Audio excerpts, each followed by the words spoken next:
अहो सुट्टीच्या दिवशी तर मोबाईल बघत जाऊ नका हो. माझ्यासोबत थोडं बोलत जावा, माझ्यासोबत राहत जावा. का करले सुनी? चपात्या. मला चपात्या नको, भाकरी कर. बर. अगं सुनी, कसला पसारा केल्याचे सगळा?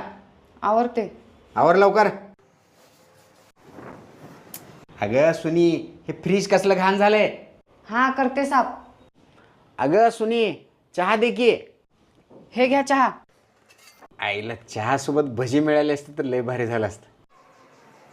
अगं सुनी, घराचा सगळा उकंडा करून टाकलेस की. कपडे आवर की थोडं. हे हा आवरते की. वैतागला घर आहे का काय कोणास ठाऊक. अगं सुनी, आणि अर्धा कप चहा दे की. हे घ्या मोबाईल. आणि माफ करा मला, तुम्ही दिवसभर मोबाईलच बघत बसा.